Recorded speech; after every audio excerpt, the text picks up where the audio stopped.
Today's biggest story isn't just that OpenAI shipped GPT 5.5. It's what the model is optimized for: execution.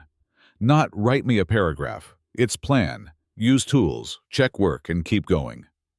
And if that's real, the next 12 months are about to reorganize business, regulation, and even the factory floor. Exactly. The signal is the shift from chatbots to systems that complete tasks across software. That hits everything: enterprise procurement, safety rules, workforce design, and, yes, robots, because the same agentic stack is being packaged for physical AI too. Let's start with GPT 5.5. The OpenAI announcement is basically a manifesto. The model is faster, more capable, and built to move across tools until a task is finished. Translation: it's less like a brilliant intern and more like a junior operator who can run the playbook end to end. Hey, welcome to your AI future. The AI revolution isn't coming, it's here, and it's moving fast. But here's the good news. You don't have to figure it out alone.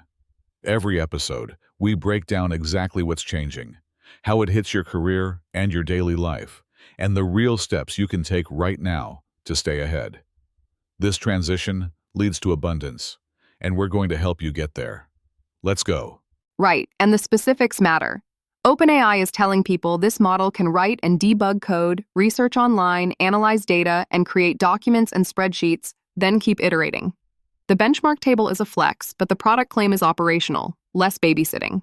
And then TechCrunch covers GPT 5.5 Instant replacing GPT 5.3 Instant as the default. That's another signal. The default model is now expected to be safer in sensitive areas and still low latency, not just smarter, reliable. Plus, they talk about personalization via search tool memory, pulling from past chats, files, even Gmail. In business terms, your AI assistant becomes a context-aware system that can actually pick up work where you left off. Here's my practical takeaway for leaders. Stop asking, should we adopt AI? Start asking, which workflows are ready for agents? The bottleneck is governance and integration, not model IQ. And measure it. Microsoft's Copilot pricing page explicitly notes agents are priced on a metered basis. That's a big shift. AI becomes like cloud, usage-based. If you can't quantify usage and value, you're going to get surprised by costs. So what do you do this week? Pick two processes with clear inputs-outputs, like customer support triage or sales ops reporting. Instrument them. Then run the same process with and without agent workflows, and compare cycle time, error rate, and cost.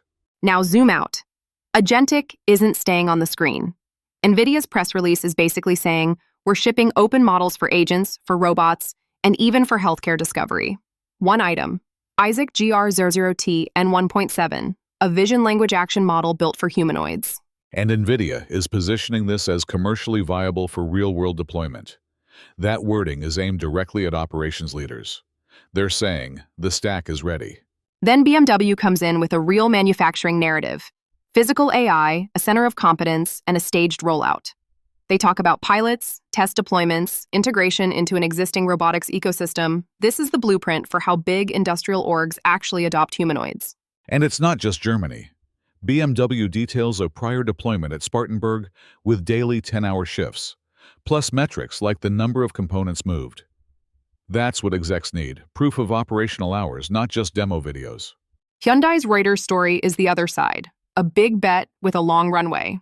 Starting 2028 at a Georgia plant, Atlas robots doing part sequencing, expanding by 2030 into component assembly. They even talk about 30,000 robots a year production capacity by 2028. So the question becomes, if physical AI is coming, what's the strategy? Because the moment these deployments are stable, labor cost becomes CapEx plus model update cycle. Exactly. And the near-term opportunity is narrower than people think. Repetitive, constrained tasks, standard interfaces, lots of simulation.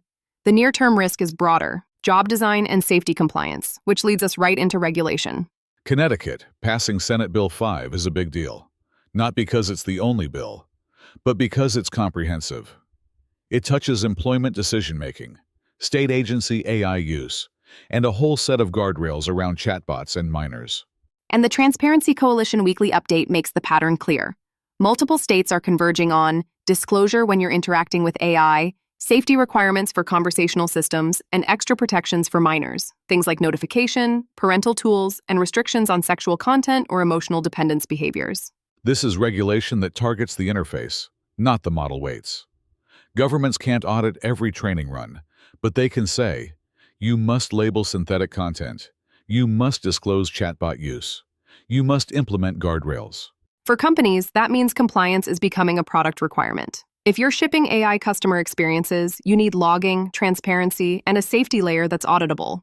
And if you're a leader, you should assume AI policy becomes a cross-functional operating function. Legal plus security plus product plus HR. The Be in Crypto Watch Yahoo Finance piece is blunt.